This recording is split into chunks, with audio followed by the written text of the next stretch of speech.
from Queen Mary University of London with a special focus on trademark and copyright laws. So particularly we'll be dealing with the topic of usage of third-party intellectual property in fantasy sport games. We welcome you, sir, to the symposium. Ms. Ranjana Adhikari is the co-head of the Media and Entertainment and Gaming Law team at Nishith Desai Associates. Ma'am is also a leader in the technology, media, entertainment, and telecom practice, international commercial law practice, and intellectual property law practice groups. Ma'am has been recognized globally as a leading lawyer in the Asia-Pacific region for gaming and gambling laws by the reputed Chambers and Partners in 2019 and 2020, and has won awards for excellence in gaming laws.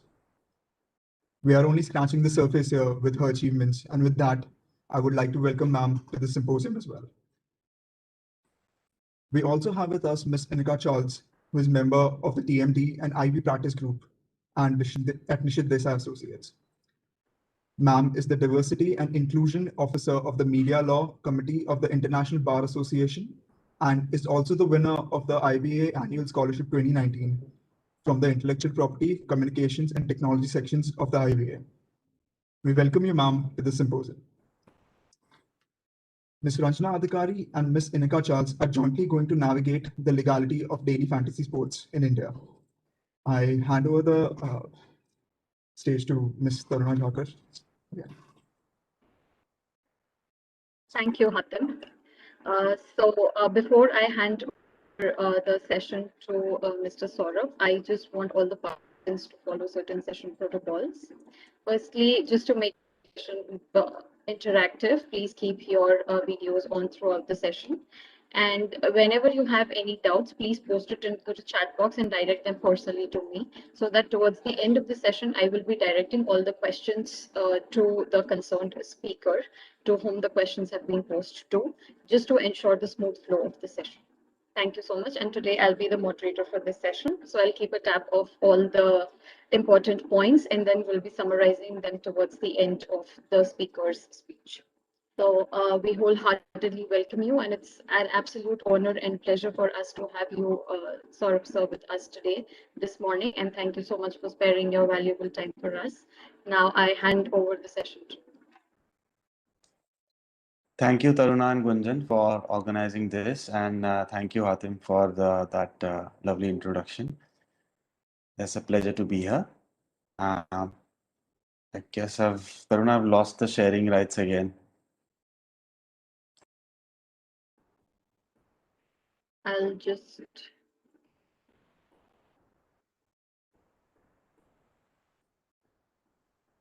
Are they available to you now? Yeah. Your screen is visible to us. Yeah, here we go. So we're going to talk about the use of third-party IP by fantasy sports operators and the interface and interplay between third-party intellectual property holders and how the fantasy sports operators use that IP. So since you've all here, it seems to me that you're interested in fantasy sports, and it goes out saying that everybody has an idea what fantasy sports are. But having said that, I wanted to highlight a couple of points very unique to fantasy sports. In fantasy sports competitions, participants create their own teams made up of real-life players. And each of the participants earns points and thereby winning or losing based on the real-life performance of sports players in a real-life live sports match. So unlike other video games and online games where the outcome of the video game or the online game is not tied to the real-life performance of a sportsman or a sports match. This is quite unique to fantasy sports, and that's why anybody who is operating and giving participants this kind of a platform will end up using third-party rights as to names, logos, be it statistics, as to identify these data points basically. And that is where the interplay is. So what are the IP ingredients in a fantasy sports competition that is running? So what we have is basically live scores, stats, results, performance metrics. That's one which may be subject to copyright. We'll see that. And secondly, these are the two buckets basically. The second bucket basically comprises of player and team names, which are often trademarks, logos, nicknames, images of the players, models, persona, which actually may be subject matter of registered trademark rights, as well as use of the names and logos and the player images may be subject to publicity rights of that individual. So we are all familiar with these kind of stats and scorecards, which the fantasy sports operators use, based on which fantasy points are being, created. This is another a sort of a complicated performance metric created by whoscored.com for Manchester United versus Burnley match. We can see the dribbles, tackles attempted, aerial duels, and so on. These have been tabulated by the proprietor, and it may or may not be free to use. So we'll talk about that. Now, coming to the second bucket of rights that I spoke of, here is a screenshot of a fantasy sports game for which the participant is to choose a team and create a team. So let's see what is being used here. We have the team logos being used, which are the trademarks, the team names, which are also trademarks. Then we have player images, which may be subject to copyright, coupled with the fact that Rohit Sharma's image may be subject to his own personality and publicity rights, and use of the player names also is subject to the individual having publicity rights in it. So these are the broad strokes of what is the IP that is being used by a fantasy sports operator in offering the fantasy sport games. Now we'll start with the commercial value and why it is sort of important to understand what is permissible and what is not permissible is because these are immensely valuable intangible assets, and celebrity players, and because of the growing popularity of leagues, these are tightly controlled by the right holders and are being monetized. So it is interesting to explore if such assets, if the use of these assets by fantasy sports operators constitutes violation of IP law and the extent to which it is permissible or may require licensing and authorization from the right holder. Starting with the first set that I spoke of, which is the statistics, so live scores, performance metrics.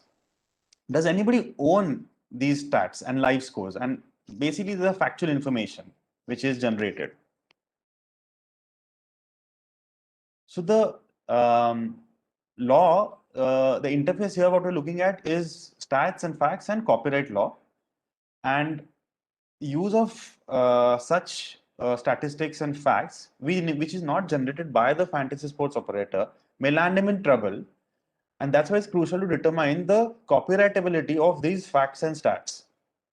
Now, we all know that Copyright Act, the Indian Copyright Act, grants protection to original literary, artistic, dramatic, cinematographic works.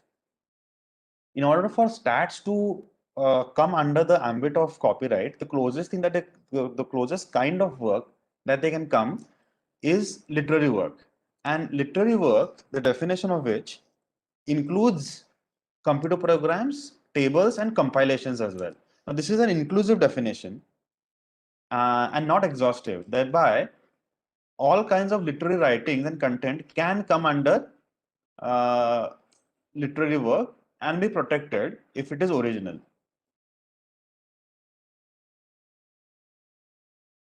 In order to understand whether facts and such stats are copyrightable, we're talking about the fact and expression dichotomy. And a landmark ruling in this is the Five Publications case in US in 1991. So what it laid down was only the expression and not the facts may be worthy of copyright protection. And there has to be a minimum modicum of creativity in a work for it to enjoy copyright.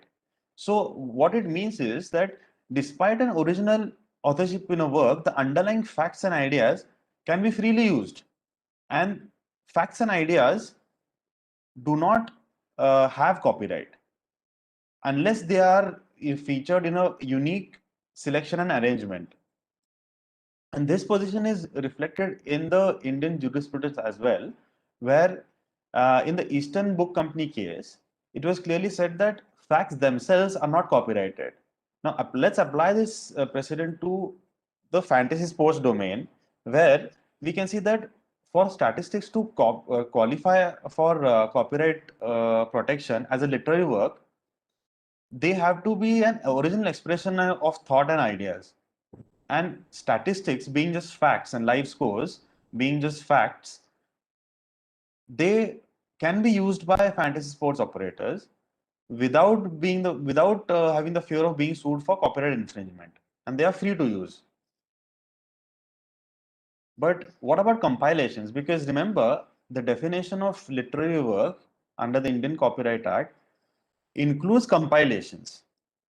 So unfortunately, the Act defines literary works, but does not, and includes compilations in it, but does not define compilations. For that, we'll have to an interesting definition provided by the US Copyright Act, which says that work formed by a collection or assembly of pre-existing materials, even data that are which selected and coordinated or arranged in a way so that the work becomes original. So compilations as literary works are protected. So let's assume a broadcaster creates a compilation of statistics. Let's say the half century is hit by batsmen in T20 matches while chasing down a score, right? And this is depicted in a mappable format. So a fantasy sports operator lifting such compilation would suffer from a copyright infringement because he's copied the compilation as is. But however, if he just dissects that data and let's say uses that stats and to prompt participants to make informed decisions as to which players to choose, then that the use of such data, which we saw are just facts, will not lead to a copyright infringement claim.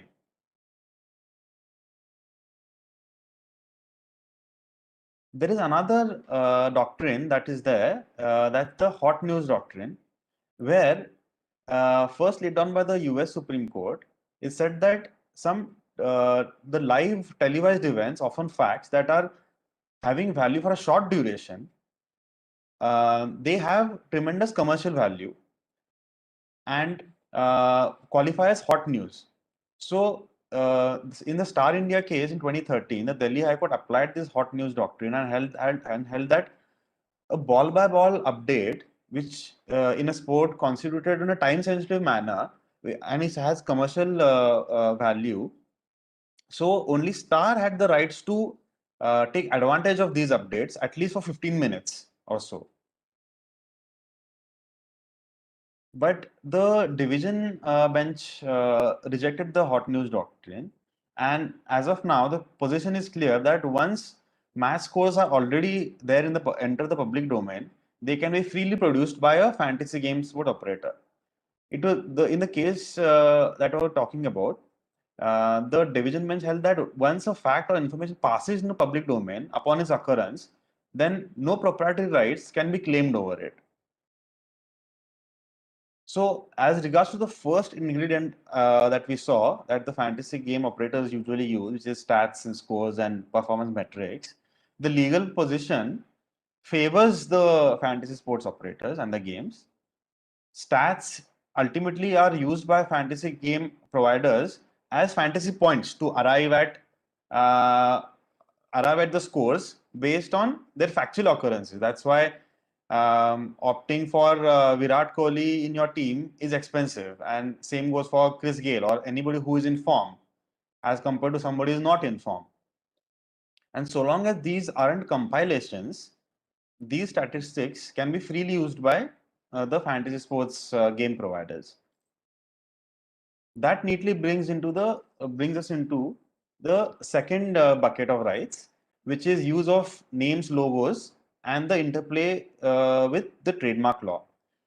Now, as we saw in the screenshot, players' names, team logos, team names are necessary for the fantasy sports operator to use, and these are often trademarks. And with the such use without permission can lead to trademark infringement of the right holder, passing off, and even dilution if the trademark in question is a reputed mark and the use is as such as to detrimental to its value. So one of the out of the several essential elements which are necessary for trademark infringement, one of them is the use of the mark has to be in relation with the services for which the trademark is registered. Now, this condition is not fulfilled in fantasy sports because often fantasy sports operators' business is completely different from the proprietor's business. Also, one of the other requirements for infringement is that use should be likely to be taken as trademark use. Here too, this condition may not be always met by in a fantasy sports setting, where the public doesn't associate the player name used by the fantasy sports operator with the mark which is owned by the proprietor. So what we are looking here at is that only a functional use of the names and logos, a fantasy sports operator is using that only for identifying purposes. So as to identify a team with his name, a player with his name. And so it can be argued that there is no likelihood of confusion here.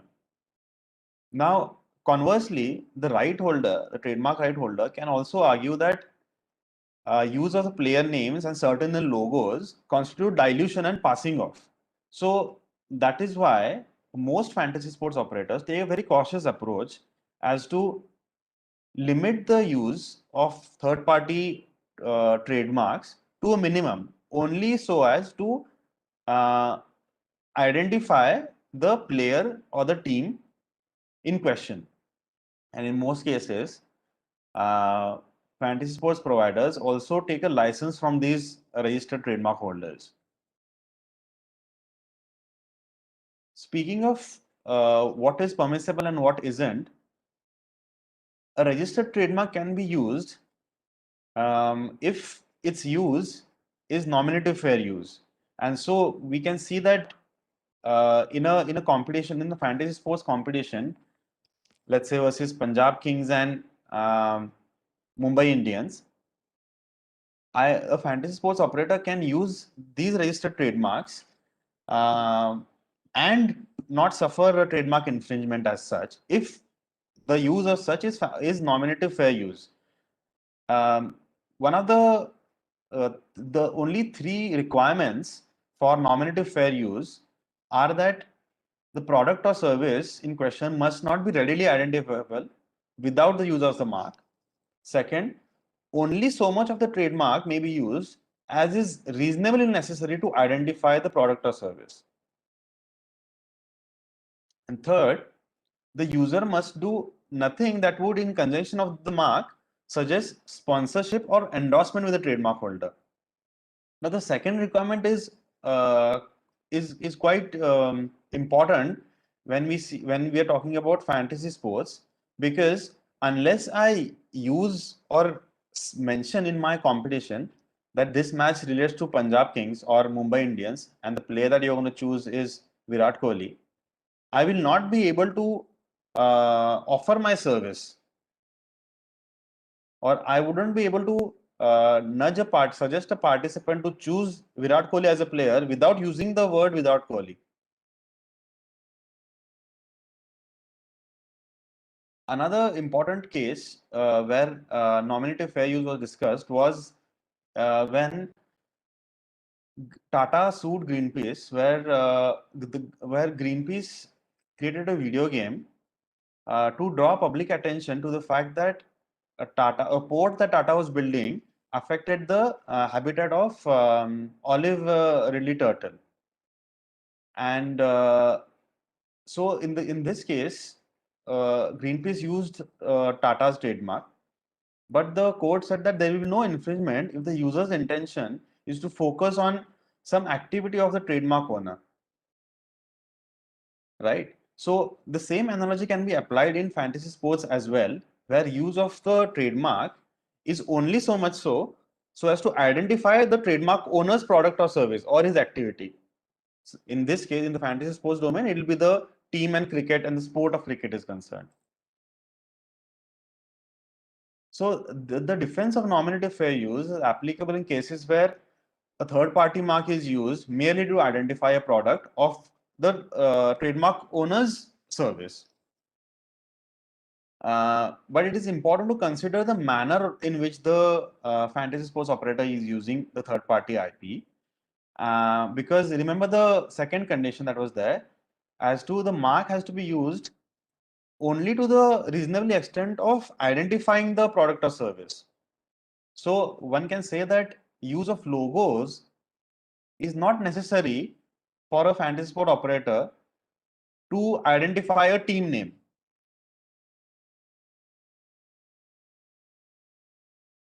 Then we come to images and the role that they play in copyright law, and whether use of images, as I spoke, be it celebrity images or actual logos as well, is that permissible or not? In this case, we are talking about celebrity and player images, and we all know that Copyright Act protects photos and images as artistic works, and the photographer or the artist, as the case may be, is the first owner of copyright in that image. Thus, even if images are freely available, most of them are protected by copyright, and unless a valid license is used to use those images of players and photos, any such use by the fantasy sports operator will be infringement. The other facet is that the right of publicity that is tied with the use of the player's image. Now, publicity rights are a broad, nebulous set of rights, basically, and it includes rights over individuals' image, trait, likeness, name, and character. Now, in one of the cases before the Madras High Court, use of the name of Rajnikant in a movie and his resemblance was held to infringe his right of personality.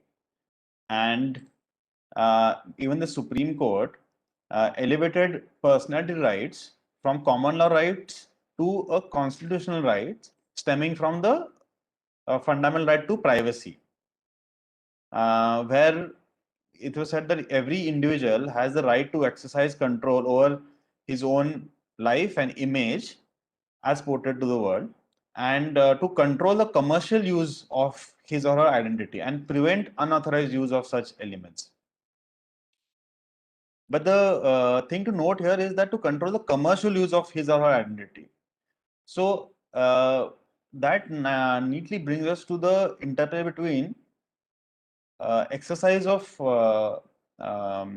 one's right to publicity versus the freedom of speech and expression of another. And in the Delhi High Court also cautioned that an overemphasis on of a famous person's publicity right should not have a chilling effect on the exercise of right of freedom of speech and expression. So in this case, Diler Mendi had assigned all his trademark rights as well as his title and personality rights and publicity rights to DM Entertainment, the plaintiff, who sued a gift house because it was making Diler Mendi dolls, and which were in all likeness Diler Mendi. So the court ruled in favor of Dilan Mehendi and considered it as to be held as the dollhouse passing of Dilan Mehendi's trademark rights as well as personality rights. But the caution that was laid down by the court is certain that while the position of commercial use of a player names and the indication of personality is clear, there is sort of no clear pronouncement in respect of the rights of a player vis-a-vis use of facts that relate to them.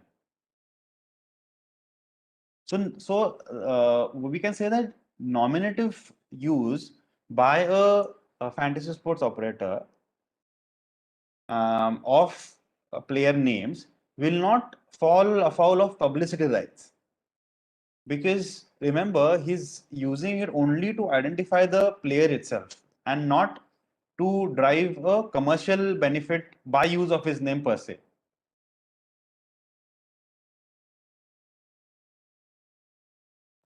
To sum it up, basically, nominative use of player names, stats, to sum it up, basically, stats and other factual information, live scores, use of these things by a fantasy sports operator is permissible because they do not have copyright protection, because facts don't have copyright protection.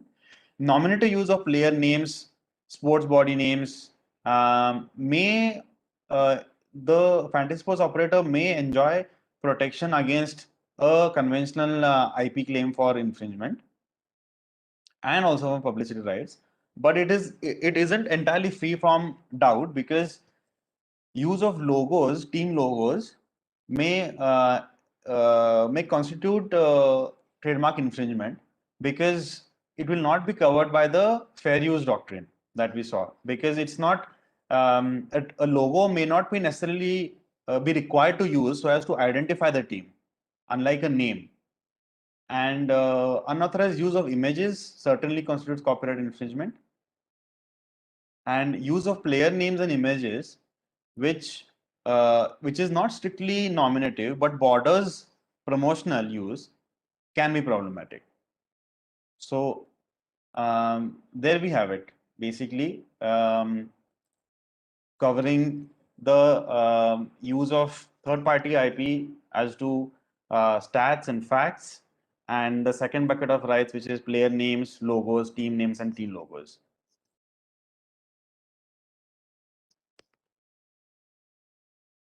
Thank you so much, Saurabh sir, for such an informative. We will be taking all the questions to the panelists towards the end of the session. And just to sum our first session's takeaways, we have seen that stats and facts, which form a part of the literary subject matter of copyrightability, uh, are per se not copyrightable, and they can fairly be used under the normative fair use doctrine, and the use of the same for identification or for gauging the performance of the players in the past as well as in the present would part the fair use, and all the fantasy sports providers are basically not going to be liable for using the same stats and all the factual information that is available over there.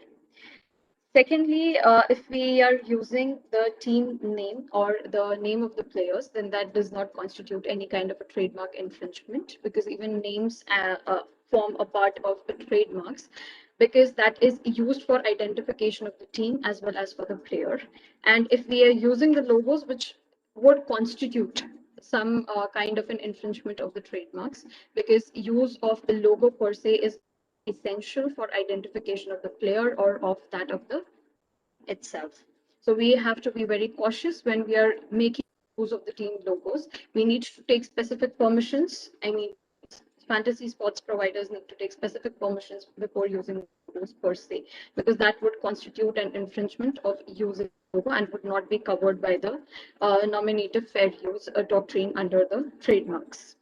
So only identification of the players and no economic gains from the use of the stats, the live scores and the name of the players and the name of the team would not constitute any kind of infringement under the trademark rights or the copyright rights held by the concerned teams.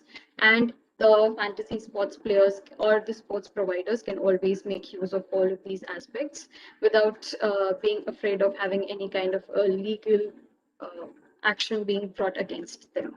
So that were the takeaways from the first session. Now we would like to invite Ms. Ranjana Adhikari and Ms. Inika Charles to touch upon the aspects of legality of fantasy sports, because it is also very much important to understand as to how legal the whole providing industry of fantasy sports is. So over to you. Okay, just give me a second. Let me start my video in the meantime.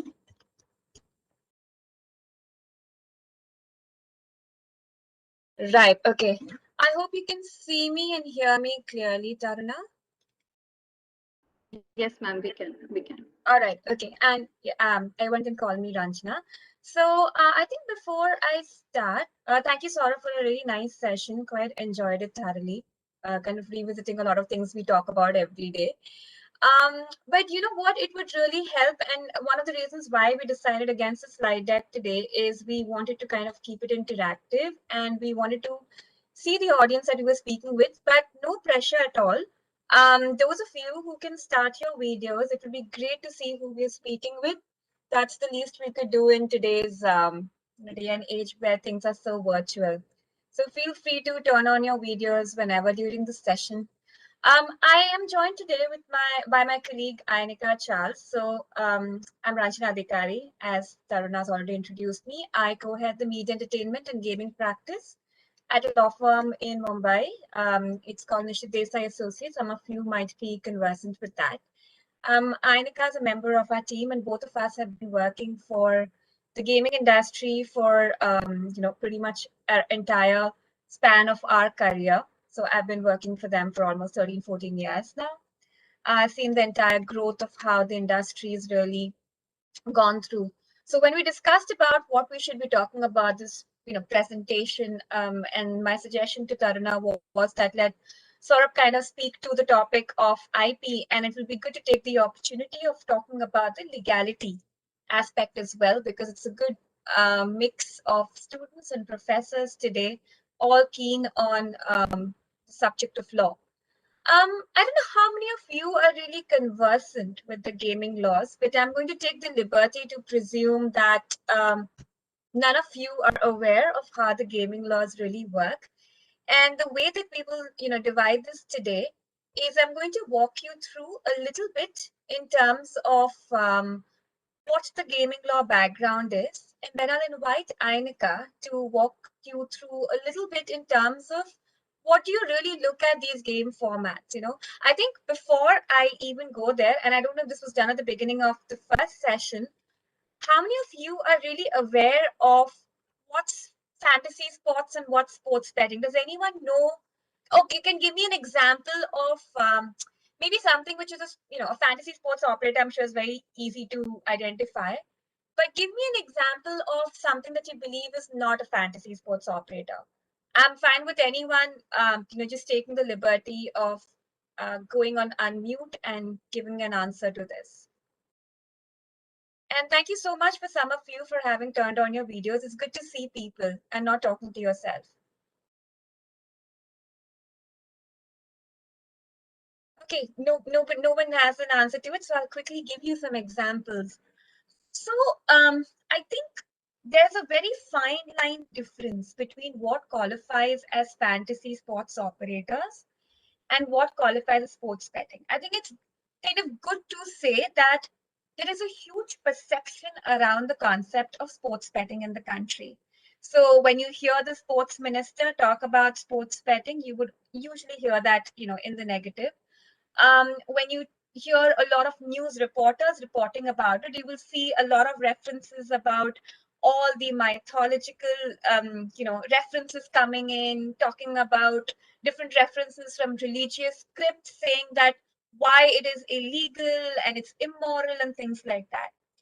Now, globally, sports betting is really the larger, more popular bucket. And then in the US, fantasy sports kind of began to get really popular. If you really Google and find out, you'll find out two really big fantasy sports operators, DraftKings and FanDuel, really overtook the market over there. And then from there, you had inspiration taken by the Indian operators in the form of Dream11 and the others. You will be quite interested to know that although Dream11 is a really big Indian operator, they really started in the US and as a small operator in the US, and then they had something kind of shadowed in India many years ago. I mean, not that many years ago, but yeah, many years ago. And before Dream11, a lot of you who would follow cricket in general in the country would know that there were still, I think, I can't remember the channels at that time, but these different channels which used to broadcast the sports used to have a free to play kind of these fantasy sports versions where you could go online, build your own teams, and just be, kind of engaged with the entire sports of cricket. It wasn't really, you're not really winning any money or something like that. And then came Dream11. Although there were some other players before them, Dream11 was the one which really came into the market and started something called fantasy sports. And as the name suggests, fantasy was to make your dream team. And therefore, I guess that's where Dream11 comes from. And you started to create your own roster of players, based on obviously the people who were in the matches and things like that. It could be pegged against an entire tournament or it could be pegged against a daily match as well. So there were different versions of fantasy sports. So you tend to call it DFS, which is daily fantasy sports, or you can call it just fantasy sports, which was over a particular tournament. And that's how it really evolved in India. So although you had Dream11, very quickly others started to they began to realize the potential of it, but they started to grow in a market where sports betting was still looked at as a taboo. So how did fantasy sports really start to become legal? What were they really battling? Were they battling perception? Were they battling law? Are they still battling law? It's a very important question because if you see, a lot of the fantasy sports operators hold themselves out as sports entertainment. They don't really hold themselves out as a gaming industry. If you really follow the growth stories in the recent times, you look at the news articles around them, look at the association that each one of them make. They're all associated with an IPL or something like that. What's the whole reason or the genius behind this? So there's a whole body of law in the country. It's called the gaming laws, okay? These are state-wise gaming enactments. And as each one of you are students of law, like me, you would know that the Constitution of India is the one which bifurcates the power between the state and the center, right? So the state in this case really has the power to make the gaming laws. Now, before the era of internet, obviously constitution came into play at that time, right? When you spoke about entertainment, when you thought about games, nobody thought of a pan-India model. Everyone thought about it being brick and mortar, in the form of casinos, which is why the most obvious powerhouse would have been the state to decide how things would be. So you have Goa casinos, you have Sikkim casinos and things like that. That's the genius of the law as to why there were state laws and why you do not have a central law, although there's internet gaming at the moment. Now, once these laws are bifurcated, what did they do? Did they put a licensing regime in place? Not really. Most of them, and I like to call them that they're prohibitive in nature. So what they do is that they give you a bunch of prohibitions, and if you're not within the prohibitions, you're essentially out of it. So what is it that's prohibited? The country prohibits something which is necessarily chance-based or preponderantly chance-based. And this concept of preponderance is actually quite interesting. A lot of you would have even, kind of learned in your law of evidence. When you're leading evidence, you're really looking at, in any kind of a civil case, you're kind of looking at a preponderance test. And that's pretty much the kind of a test that's employed in the skill-based gaming as well. Sorry, I mentioned skill-based, but I didn't tell you what it was. So there's chance-based gaming, which is prohibited, and there's skill-based gaming, which is allowed. There are specific exemptions in the law for it, right? Now, how do you differentiate between the two? So quite unique. And I think US has a slightly different threshold between the different states. Some of them follow a 75-25 kind of threshold, but India follows a more than 50% threshold. So your cumulative different elements of skill that you might look at when you're looking at any game format, whether you're looking at fantasy sports format, you're looking at rummy, or you're looking at maybe Texas Hold'em poker that you're playing, or even a lot of your everyday video games that you're playing that all of you are kind of involved in. Each of them, you would look at the skill element in it. And if it's more than arguably 50% is dominated, the result is dominated by skill elements, you would pass the master of the skill test and you would be outside the prohibitions. But the caveat here, I think in 2020, a lot of you would have realized, a lot of people like you, me, and everyone else in the country had a lot of dispensable time because we were not really going out. We had a lot of, everyone was craving for very active, cognitive kind of engagement. And it's just about that much of Netflix and Hotstar that you could watch. So a lot of us started to get on gaming platforms. And you would have noticed that in 2020, there's as a student of law, you have noticed a lot of hue and cry and fuss around the legality of gaming, especially 2 or 3 different formats, including fantasy sports, especially when Dream 11, IPL happened, or Mobile Premier League started to host these different or sponsor these different tournaments. So why did that happen? I think everyone's very well averse of, kind of aware of public interest litigations in the country and who are the ones who really file the public interest litigations in the country. So that's exactly what started to happen in 2020 with a lot of the gaming companies and gaming in general, and the fantasy sports operators started to get targeted as well.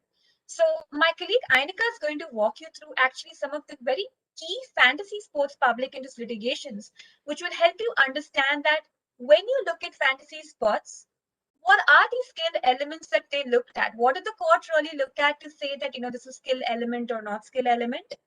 And how did they really pass the master, the master of the skill versus chance test? I think another thing that we will touch upon is, of course, you've got Dream 11 and you've got a number of formats out there, which are actually a number of companies out there which are kind of emulating the Dream 11 model. And as you heard what Saurabh said, of course, there's a copyright in the format as well. However, I'm sure there's a question in your mind. How are there so many formats out there? How are there so many companies out there today who are pretty much literally copying the core format of what Dream 11 did? I think the simple answer to that is, they're kind of thriving in numbers. They're thriving in terms of how their business is enhancing. So they're kind of growing as an industry rather than trying to protect their IP in that respect. Trademark is a bigger issue for them. But it's important to know what that's a commercial decision that might have been made by these operators. But there are still some of those unique formats out there which are a thin line difference between fantasy sports and sports betting, which I will walk you through once my colleague Inika has kind of spoken to you about the format itself and these very popular Dream 11 cases, which you will be looking at if you're becoming a gaming lawyer in times to come. The only thing that I leave you with before Inika steps in, although this is a state subject, although there is predominantly most states cull out an exception for games of skill, there are certain states to watch out for. In 2020 in particular, you had certain really populous and important deep pocket states, I would put it that way, which called out skill gaming as being banned as well. Those were the states of Andhra Pradesh, which followed suit to what Telangana did a couple of years ago, I think 2017 or 18, I can't remember the exact year, when Telangana went ahead and banned online gaming, and that includes, skill gaming. Andhra Pradesh followed suit in 2020. Close on those heels. Tamil Nadu did something similar, and now there's a lot of buzz and cry in states of Karnataka, states of Rajasthan, UT of Pondicherry, a lot of them are also talking about looking at the legality aspect. I'm not going to say that they're looking at banning it because still we don't see the text of the bill and the law.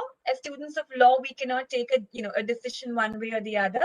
But certainly news reports suggest that there is a push politically to ban it.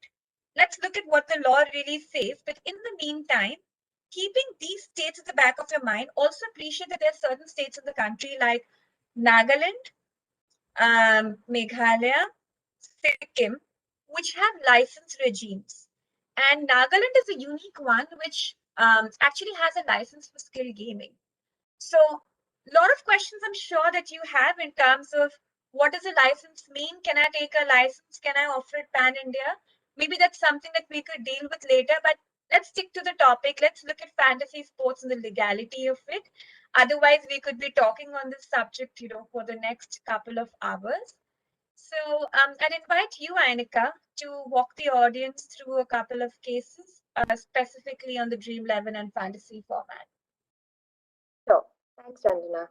So as Ranjana was saying, there are multiple states now that have banned games of skill, that have made it, that have prohibited it, but the majority of states still provide an exception for games of skill from the prohibitions on gambling. And over the years, there have been a number of court decisions that have recognized specific game formats as being games of skill. So in 1968, we had the 13-card version of Rummy being declared a game of skill. In 1996, betting on horse racing was seen to be a game of skill. And then in the Punjab and Haryana High Court, in the case of Varun Gambar, recognized fantasy sports as being a game of skill, and not just all fantasy sports, but very specifically the Dream 11 format of fantasy sports as being a game of skill. So I'd like to walk you through what how the court broke down the game format and why they thought that it was a game of skill, and also what's happened subsequently, right? But before that, do any of you play fantasy sports? Have any of you played any version of it? If it's FPL, Dream 11, MPL, you could just unmute yourself, tell me if you've played it and which type, which game. Anyone? There are like 25 of us. None of us have played fantasy sports. Okay, I'll just take the Dream 11 format then, because when and as Saurabh had covered as well, Dream 11 involves the picking of your dream team. You have a budget. You have to pick a number of players, some of which are from one team, some of which are from the other. There's a clear prohibition on picking all your players from one team, because if you picked all your players from one team, it would be like betting money on the success of that team winning, right? But when you look at fantasy sports, and especially the Dream 11 format, the court broke it down and found that there are certain factors that qualify as clear skill factors that the users have to play. So if you and I were playing and you were significantly more skilled than I was, then you would have a higher chance of winning, and hence there's a preponderance of skill in the game format. So let's go back to the beginning. There was a case filed in the Punjab and Haryana High Court by a petitioner. His name was Varun Gambar.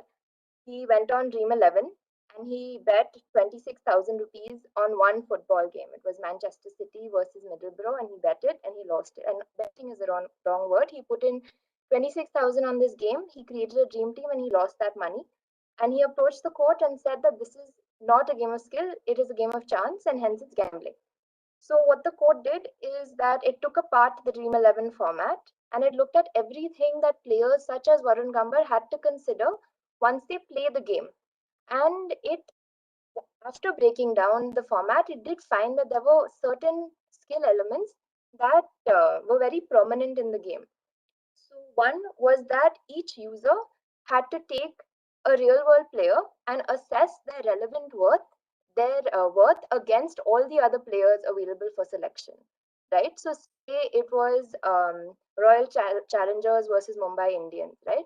You had to take all the players in each team who were available, assess them against each other, and make the best choice.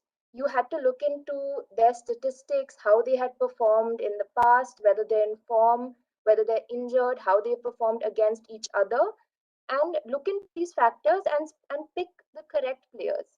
And it's not like you can pick the high performing players of all teams, because each player has a specific value and you have a budget to adhere to. So there are only very few expensive players like Virat Kohli, for example, who you could pick. And then you had to fill up your team with the cheaper, lesser known, younger players. And even in doing that, the court held that the user was showcasing skill in being able to judge this relative worth of the players. And in that, there was, that you had to study the strengths and the weaknesses of the players. You had to look into their past performance. You had to keep up with the news. You had to not only study these two players, but study the entire tournament, study past versions of the tournament, how the team had done, how the team is doing currently. Was there anything happening currently that would change the player's performance? Even something as relevant as, is something going on in his personal life? Is he going to play the next game? Is he going to be there? Will he be substituted? These kind of real news events had to be kept up with, and there was a lot of effort that the user had to go through. It wasn't that they could just log into Dream 11 one day, select 11 players randomly, and that's it. But no, the court recognized that there was that effort that went in to selecting these players. And also that the court also interject for a second. I'll just interject for a second because I realized that a lot of you might not have even seen a fantasy format before. To give you a very simple parallel, think of yourself as an IPL franchise owner. What would you do? You would obviously find out about the background to every player, follow in terms of how they've been sort of playing and performing and things like that, right? Just their chart, their history, their statistics. Think about it. You've been given a certain purse, a certain budget, and you need to buy your players accordingly. Now, obviously, as a franchise owner, you would also think about, I need X number of bowlers, I need X number of batsmen, I need these all-rounders. It's very similar when you talk about your fantasy team, when you're drafting a team for a fantasy team or you're drafting a real world team.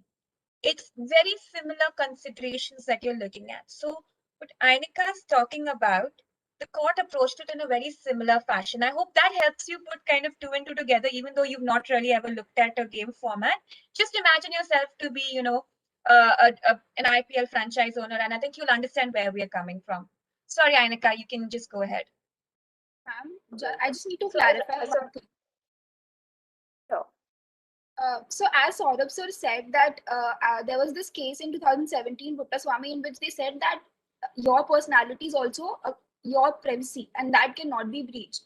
So when he mentioned the Dilay Mendi case, he said that his personality cannot be copied in terms of dolls, and that is a questionable thing. So similarly, when we talk about Dream 11, I don't know how this platform works, but as far as I have interpreted, they are somehow just portraying the personalities of the cricketers to all the persons who participants, and then they are choosing. So this is a kind of infringement, and that has to be questionable now. Either I could answer it, but since it's somewhere overlapping with Saurabh's, I would even invite him to answer. But what I would recommend is that once you do go to the Dream 11 format, you will see the distinction. Most of these platforms are extremely cautious, basis what Saurabh apprised you all on today. They're very cautious in terms of the usage of multiple factors. One is their name, their likeness, their, just everything about it. They usually use information which is made available in public domain. Usually information in public domain is something which typically does not really have a certain kind of IP protection, as all of you may know. In fact, a lot of the platforms, in fact, most of them don't even tend to use anything beyond just the name of a player. There's no photograph, there's no nothing. If at all, they might actually have caricatures and things like that.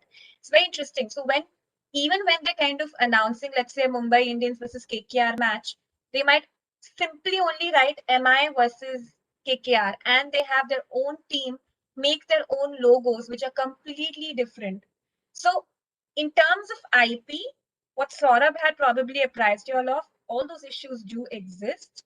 But these platforms are fairly cautious about the way in terms of they approach it. Now, I wouldn't get down in terms of commenting on to what extent are they really successful in doing so, but I will give you a practical insight. A lot of people see there might be infringements and issues happening at various levels. Dream 11 format itself is widely copied. So one would say, why isn't Dream 11 going and suing the others? Think of it in terms of a commercial benefit. One of the commercial benefits for having the players, profiles, etc., whatever, on the platform and allowing these DFS kind of formats being available is that there's more customer engagement, especially at a time when it is all virtual and you're looking at multiple revenue streams and you can't really have physical attendance for this gameplay. Each platform, the broadcasters, the IPL franchise owners, everybody is looking at consumer engagement. A very interesting thing happened in the US. And why I'm talking about this commercial thing is because as lawyers, when you get into the profession, you will realize that it's not always about the letter of law. It's about mixing and balancing your commercial objectives with these legal rights that you may have. And in the commercial world today, I'm sorry, I didn't get your name though, but Sanskriti. So your questions will be valid from a legal standpoint, but you may feel that it's not being acted upon because of these underlying commercial benefits. So in the US, when DFS became popular, broadcasting on television, some of the people, there was a kind of a linkage between the two. And because of higher engagement on the DFS platforms, engagement and viewership on television increase. And I'm talking at a time when internet and internet TV started to become very popular in the US. So the traditional broadcasters had started to lose, their kind of ad revenues. And everyone knows that any TV channel today survives on the ad revenue. So it was kind of associated, right? Both these things. So even in India today, if you look at it, DFS is the Dream 11 is the official dream team fantasy sports operator. A lot of these tournaments, Mobile Premier League is for a lot of them. Others may not necessarily be, and there's always a question as to how are they operating. There's always an underlying commercial benefit, and each company looks at it differently. So your questions are very valid, but always weigh them in light of maybe there's a different commercial angle that they're kind of looking at. But to address your maybe legal question, since it's really from Saurabh's session, if you'd like to add something, please, Saurabh, please go ahead and add to it. Thanks, Ranjana. I think you've covered most of it. But yeah, as you said, most platforms which do not have rights to player images or who have no basically taken permissions from not a single right holder as such, they are very, very cautious. And as Ranjana mentioned, sometimes they don't use team logos. They would use they won't even use word mark. They would just say Mumbai versus Calcutta. Mumbai versus Kolkata, Mumbai versus Punjab. And the logos are sort of tweaked. Just the color scheme is there so that to make the consumer engaging. About the players, they don't use player images because they also know that if I don't have rights, and it's not absolutely necessary to include player images. Yes, it enhances the customer experience, but I would just use so much so that the user can identify which player is picking. The last names are good enough, basically. So they're extremely cautious. But to answer your question, which is academically, so to say that yes, use of their image can get them in hot water if they do not have permissions.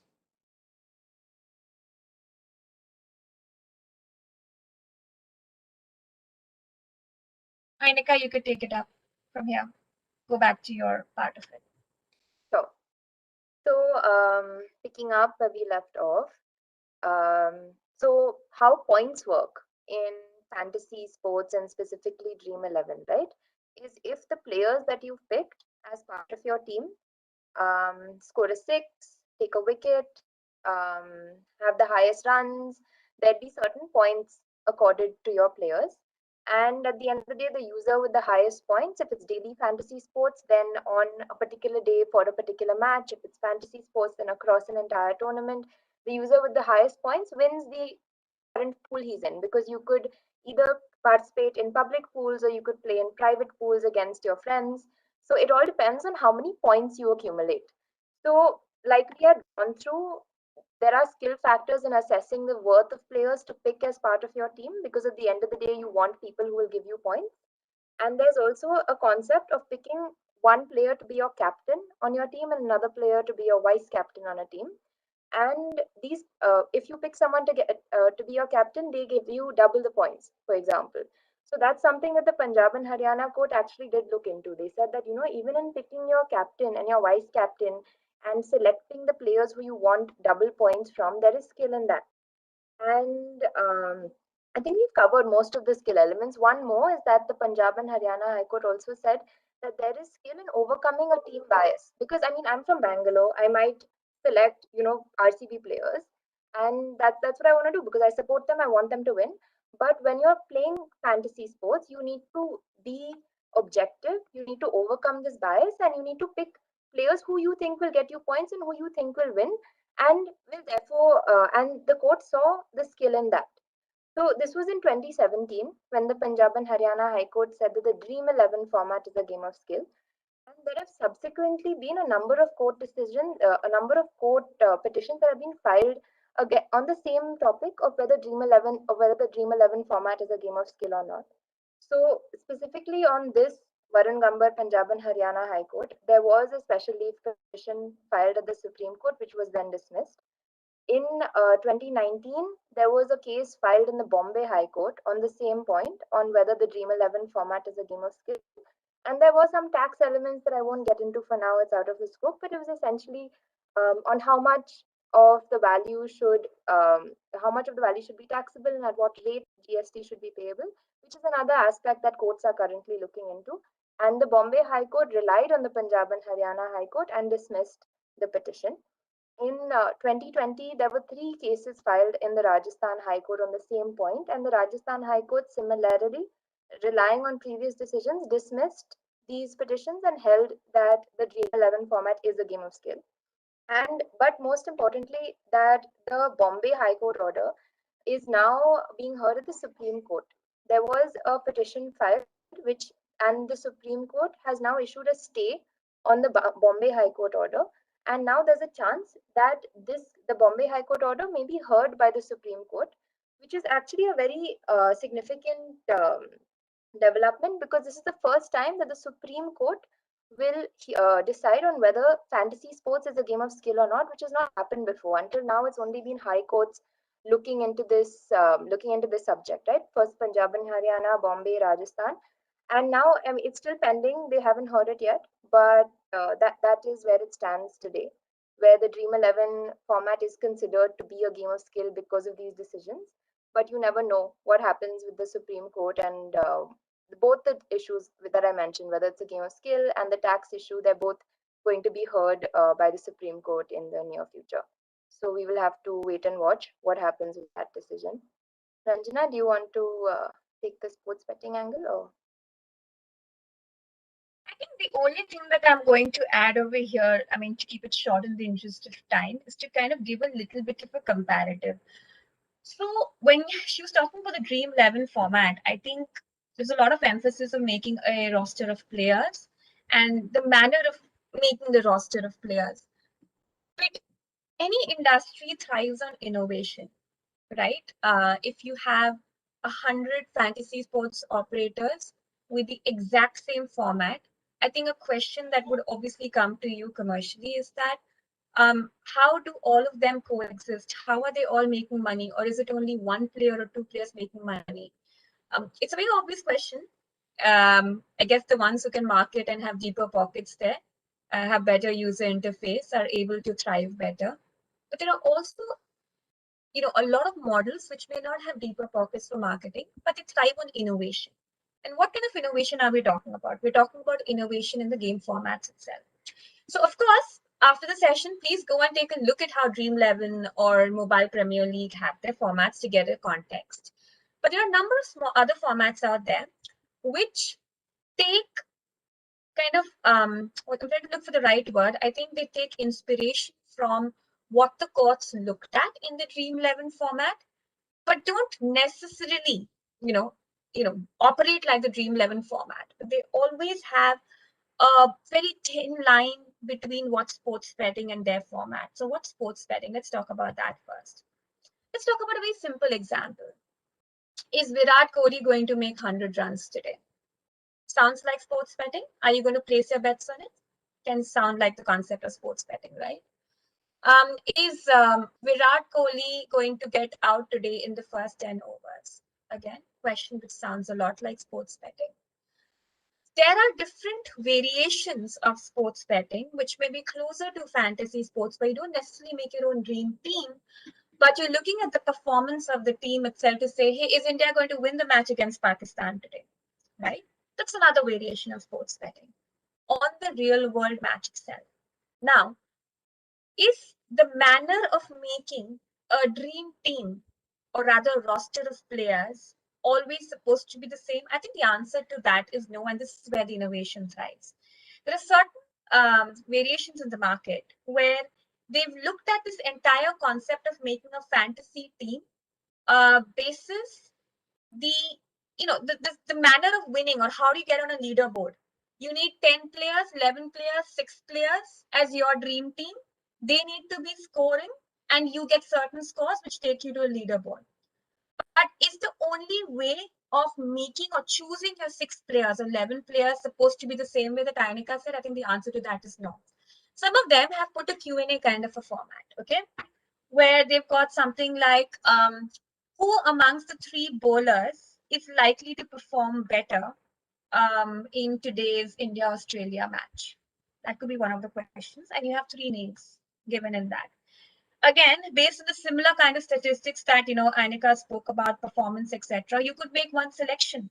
Same way, your second question could be, what kind, who's going to be a better batsman, making a better score today? You get 3 names over there, and you select one of the players from that. So your player selection is not based on a budget. Your player selection is purely based on your assessment and analysis of the same set of statistics and facts that Inika said that the courts have looked at. Just your manner of selecting has changed from a budget versus these kind of questions which are there. Can you have some trick questions which are chance-based questions in it? That takes me back to the point of, it's a preponderance test. Not all of your questions need to necessarily be skill-based questions. So you do have these kind of innovative formats there where the manner of selection of your roster might be different. And arguably, it's the same kind of Dream 11 test that is being met, but it's not the Dream 11 format. And these kind of formats are also getting popular. I just gave you one example. There are many more innovative formats out there. And I think as you become gaming lawyers, you will come across more and more such innovative formats coming your way, whether the clients want to know about whether they would meet the same kind of tests that the courts have looked at, because I guess fortunately or unfortunately today, the only precedence in terms of fantasy sports is around the Dream 11 format. So you have to, as a lawyer, always go back to that format. But as lawyers, you need to keep your thinking caps on and also realize that those principles may be applicable beyond and to other innovative formats that your clients may come up with. So that's a very short kind of a thing that I wanted to let you know, that you can think out of the box, and there are other formats which may not necessarily overlap with the perceptional sports betting format. But at the end, I'll just leave you with a thought as well. We spoke so much about fantasy sports today, but honestly, fantasy sports is a big market in India, but a very small market globally. Why? Because its closest cousins, which is sports betting, is a much bigger market out there because of the licensing regime. Having said that, keep your eyes out for a particular case that the Supreme Court is looking at called Geeta Rani versus Union of India. And there they're going to determine whether sports betting is a game of skill or not. And to my mind, it might have an overlap to fantasy sports as well, because nobody knows how the Supreme Court's going to actually look at sports betting and whether there'll be an overlap with the fantasy sports formats. So as fantasy sports enthusiasts, you should probably keep an eye out for that case as well. And with that, I think between Inika and me, we're happy to conclude this session and happy to answer any questions you may have. Of course, if you would like to still continue thinking post the session and have more questions, maybe Inika, in the chat box, you can just drop our email IDs, and if anyone has a question, they can reach out to us directly as well.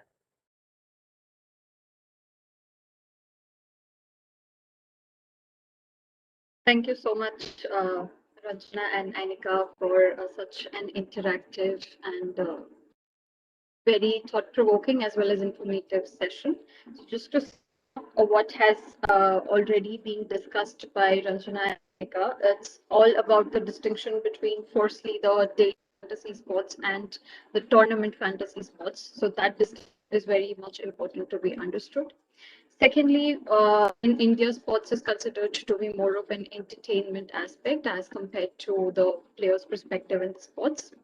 Thirdly, we need to understand for making fantasy sports something which would come under the legality aspect is whether it is a game of chance or a game of skill, which has very thoroughly been covered with the help of case laws as well as examples by Inika and Ranjana. How do you determine whether it is a game of chance or a game of skill? And we are yet to await, as Ranjana just mentioned, the Geeta Rani versus Union of India case. So we need to keep a tap on this. And let's see what the Supreme Court has to say, and then we can take up the discussion or the thoughts further ahead as per what's the Supreme Court's take on the same case. So with this, I now open the floor for all kinds of questions if the participants have any. So all of you can unmute yourself one by one and put forth your questions to the respective panel.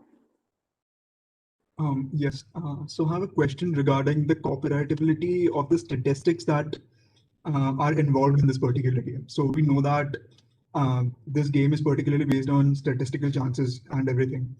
And statistics are nothing but the facts.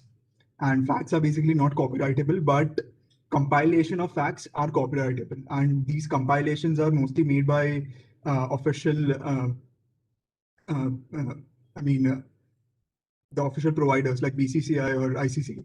And since these compilations are copyrightable, how do these sports fantasy gamers actually use these compiled facts to form these teams, to help people form these teams? Ranjana, should I take that? Saurabh. Yeah, so I think what happens in fantasy sports and how they use the data is basically they don't use any compilations as such. So what they'll use is in practice they use a stats provider based on which they behind the scenes they link it to their point system, and that's what you see. Such as if you want Chris Gale, you will need to spend 100 credits. If you want Bumrah, then you won't need to spend 50 credits, and so on and so forth. So there is no question of copyright infringement here, because guess what? They haven't used any compilation of anybody for that matter. However, when I talked about compilations being a subject matter of copyright, what I wanted to say that if a fantasy sports provider uses a pre-existing compilation as is, as a whole, maybe post-match or, pre-game information and so on and so forth, then it might lead to copyright infringement, because stats alone and facts alone will not have copyright protection. But a compilation of a fact, of such facts, your biggest example would be, yellow pages and, a data which is compiled using a fixed threshold and which actually has some modicum of creativity. So in the fantasy sports domain, when they are using the stats, one, to show you live scores, second, to invent their point based system. So they're hardly using any compilations. Does that Sorry, answer your question? can I add to that? Sure, Sorry, go just ahead. from a practical perspective. So there were a couple of things, right? Obviously, Saurabh said a lot of them. So let's talk about live scores first, because that was the last thing he said. Actually, on live scores, let's look at IPL or something. Typically, there is a copyright that BCCI does claim, and I'll tell you why. Because when they get into these heavily negotiated, heavily commercially high valued broadcaster deals with like a Hotstar or a Star or a Sony, there's a lot of big money that they pay for getting the rights. And in fact, there's always a distinction between the broadcaster platform and the relaying on Hotstar or any of their Sony Live or whatever. This was before a COVID time. Now everything's become more internet based, really. But there was a commercial right attached to it. Now let's forget about how copyright law looks at it or not. But that's how BCCI and all these different owners used to always look at it. So there have been some cases around this as well. But having said that, there is a delayed kind of a relay, which after a point it really becomes public information. Nobody's really taking that field. But where the statistics are concerned, I think we are somewhere making a presumption that these platforms are taking the statistics as it appears as a compilation somewhere. It's not how it works. Somewhere, so I've already touched on it, but it's important to appreciate most of the fantasy sports operators have very sophisticated software systems with highly sophisticated algorithms built in, where they, depending on how they want the user interface and experience to be, their algorithms are capable of taking maybe RSS feeds or basically feeds from different places or public information, making an assessment of their own and throwing up information. And this is not very different than maybe when you're looking at the stock market and you have a lot of similar kind of information throwing up on all these different platforms. It's the same copyright question over there as well, because here you're talking about statistics and information around players and teams. There you're talking about the company, and there also the same kind of questions on copyright law come up. In fact, there have been a couple of cases as well. I don't remember offhand, but I think one very good example that Saurabh did mention was about the yellow pages, which where there are cases regarding Just Dial used to be, Just Dial and Ask Me used to be, I think about 10 years back, very popular online yellow pages, where the theme was really the same. Public, do you have a copyright on a phone number? No, you don't, right? But it's the manner of the compilation, the visualization, etc., which always had a copyright on it. Same thing imported over here. It's the manner and the categorization and the manner of presentability of your information that really matters. And usually in court, one of the lines of evidence that's given is this software or the algorithm, which is capable of maybe showing that an original work was being produced by the company, which is, I think, one of the main themes of copyright, right? That there's an original work that's being created. I hope that answers your question. I didn't get your name though. I can only see 17BB something in front of your name. Yes, ma'am. Thank you. It's Hatim. Okay, Hatim. Sorry, Yeah. now I can see Hatim. Yeah. All right, no problem. Thank Go you, ma'am. ahead. Thank you. Thank you, sir. Thank you, ma'am. Any more questions? Then we can just take up the last question. Post that we will end our today's session. Hello. Hello. Good afternoon, Yes, everyone. Priya, we can hear you. Yes, ma'am. So my question is for all the speakers in general, that recently the Niti Aayog had given certain released a paper with respect to the guidelines what should be for fantasy sports, but they did not mention any IPR aspect in the same. So, how should the legislation deal with these IP aspects in relation to fantasy sports? And it's just a thought that, like, we have copyright societies. So, if we have a society for these players or teams which provide for the rights to use information about these players, would that be beneficial to boost this fantasy sports industry? Or why don't you take a first shot if you'd like to, and then I could Yeah, add. sure. So about the Niti Aayog draft and what the government think tank is saying. Yes, it did not talk about the IP aspect as such, but in a way it's touched. So what was the Niti Aayog proposal and draft? So basically, they are talking about and pushing for self-regulation of this space. As Ranjana pointed out that it's a sports is a state law subject, and you must have seen that different states have different gaming laws, and so there's a maze of laws and regulations that we are subjecting this crazily popular potential industry through. And for that, Niti Aayog's proposal was that regulate this by having a self-regulation, like BCCI basically is a self-regulator for the cricket industry, and look how massive the cricket industry has become.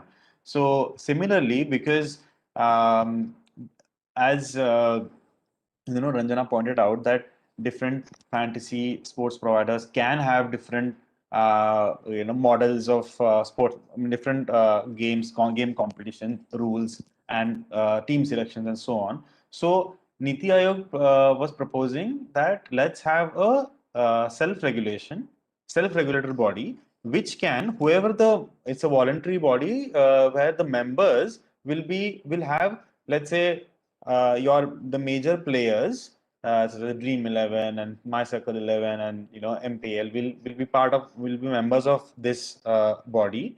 All of these will say that we are going to have a similar game model, which will be in sync with the current laws of the land and the jurisprudence, such as the Varun Gambar case, and that is based on that we will all thrive basically. And so the think tank that was the self-regulated body that was going to be formed, and it is formed, will actually have all these things covered, including IP. So in a way, although Niti Aayog did not touch upon IP as an issue, but all these things will be tied up. And regarding your second part of the question, yes, a common pool licensing will be a great idea. In fact, in US, your NBA, NFL, then Major League Baseball, these leagues not only own the team IPs, but if a player is drafted into NFL or the NBA, there are times when all his publicity and personality rights also vest with the league. So for somebody trying to seek permissions to use LeBron James IP basically vis-a-vis sports, all I have to do is approach the NBA, and that is why that industry has thrived because of common pool licensing. So, but something of that sort, at least I'm not aware if it is happening here in India. But it is certainly not happened in IPL because the individual teams own all their rights, and the BCCI or the IPL body doesn't own intellectual property rights of individual players unless they assign it to to their sports administrator and so on. But yeah, it has been proposed as a licensing society has been proposed, and it is the fraternity has talked about it, but I don't know if that has been taken forward as to some concrete action in that. I think I'll just add two quick points. I think first I'll take this copyright society point. I think the concept of a common pool licensing is good, but I would never recommend it to reflect under the current copyright society regime. And there are reasons for it, practical reasons for it. If you look at post the amendments, how the copyright societies are basically functioning and to what extent have they been successful, and how royalties in general have sort of been dealt with, I think it's a massive failure. So having an ad hoc kind of an equivalent of a self-regulatory body or a common intention of the different associations to kind of come together to do something similar that, like what Saurabh said, is probably going to be more successful, provided the commercial aspects are kind of aligned between them. But yes, I would kind of, steer clear of making it a formal statutory copyright society, only for the fact that today it's not been very successful in the country. I think in terms of your Niti Aayog question, he's obviously answered a lot of it. The only thing that I will clarify here, let's appreciate what the Niti Aayog guideline principle was about. Is it really law that we're talking about? Niti Aayog is a policy think tank at the center. Its idea of this paper was to give a guidance, right? It can never be the law. Because that's not the kind of statutory power that Niti Aayog has. Today, as if you just look back at what we said in the session, we don't have a central law because this is not a state, this is a state subject, not a central subject. Although internet is a state subject, it does have an overlap with the state rights. The idea of, I think, the Niti Aayog paper was kind of to show the potential of this industry and to kind of show that there is something which exists, we cannot ignore it. It's a thriving industry which is creating employment and revenue opportunities. So what is the issue that we need to look at? We need to look at consumer protection as an issue, right? The guiding principles that was set out was to say, till such time that there is a central law, whatever, whatever basically comes into play, here's the guiding principles which the appropriate authority can adopt. But till such time that happens, that's not really law what Niti Aayog was doing. The biggest challenge today is who's going to adopt it. So the one, kind of a big debate that's happening amongst the industry, the manner in which those guidelines have been drafted are very consumer centric.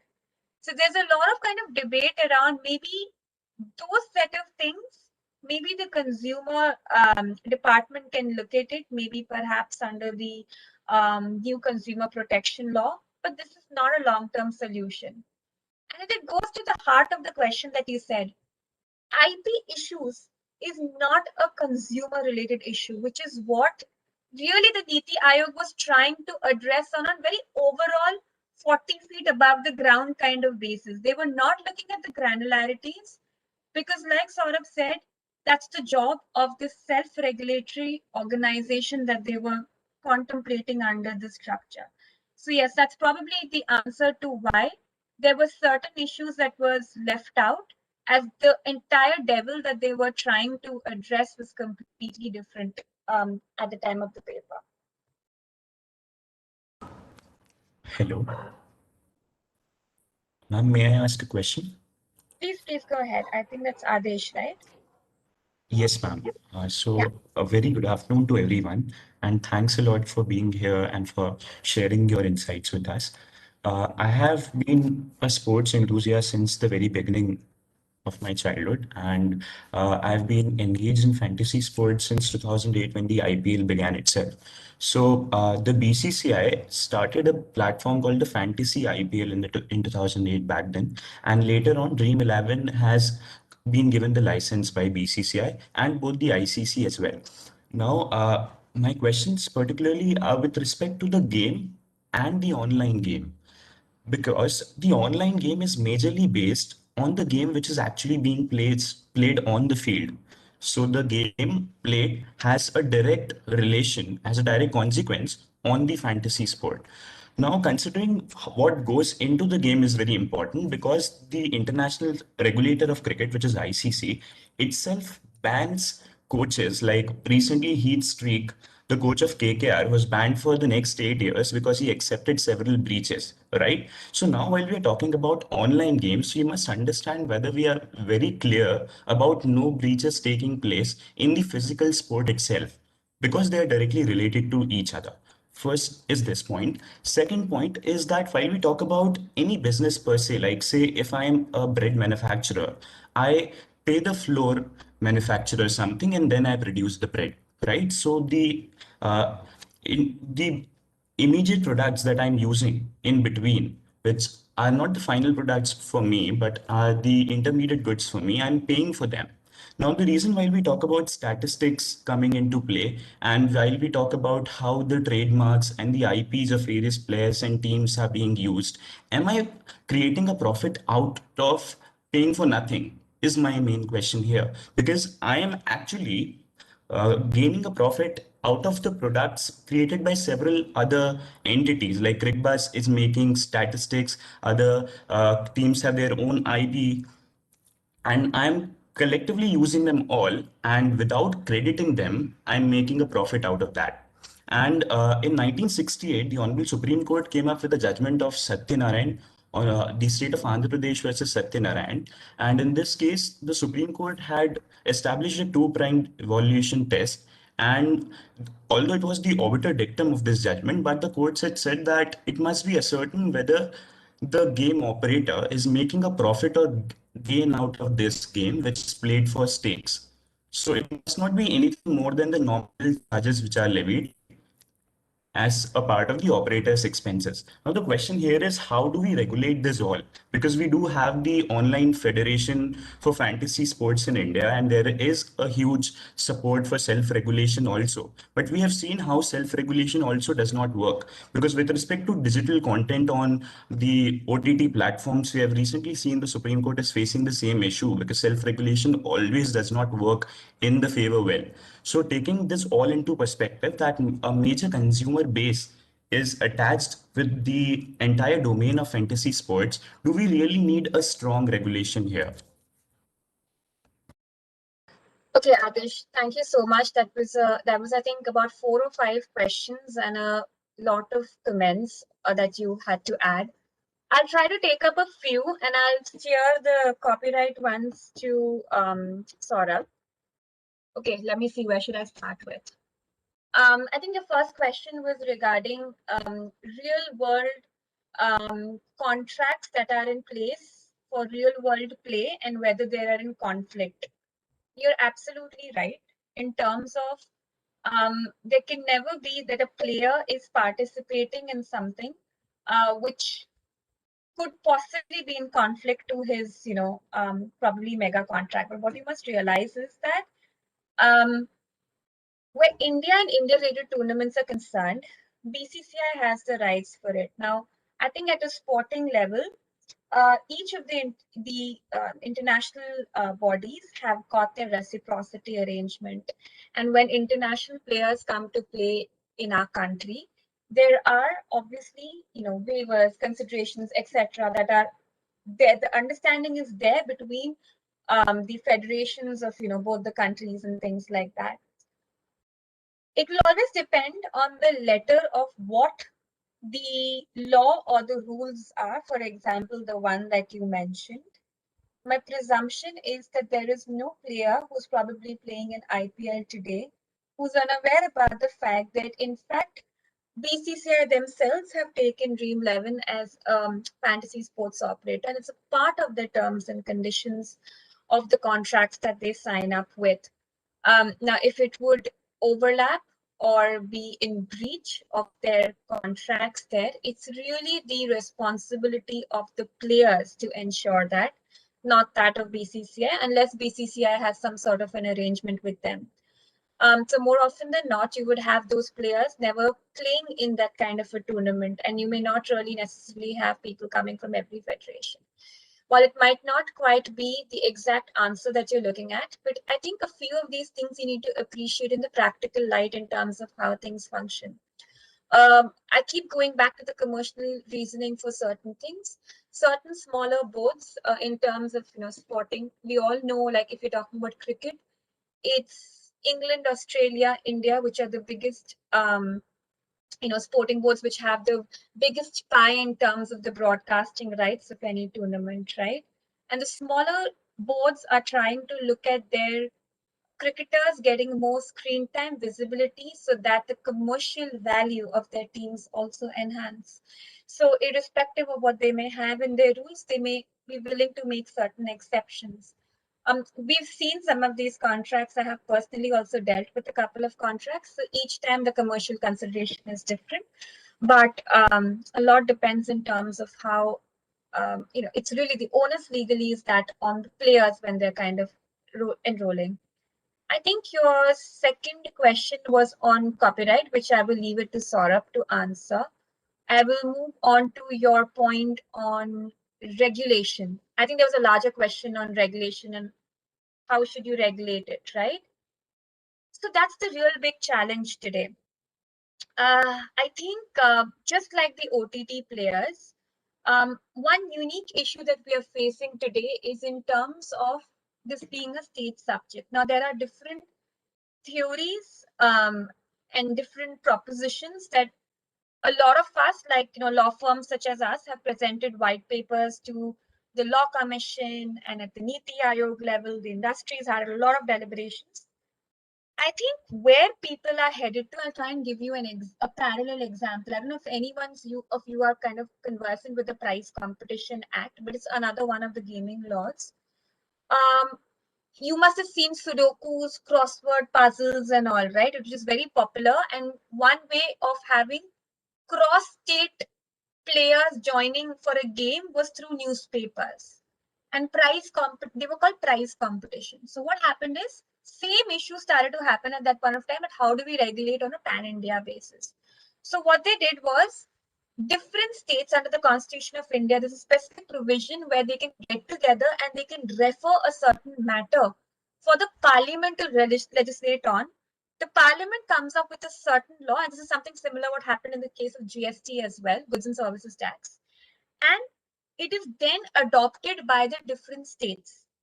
Okay, that's one way to technically achieve a pan-India law, so to say, right? You will have a common body of law, and then the states kind of, adopt it. It's probably going to be difficult. As you see, there are different states taking different approach in the country, but that's one way of doing it.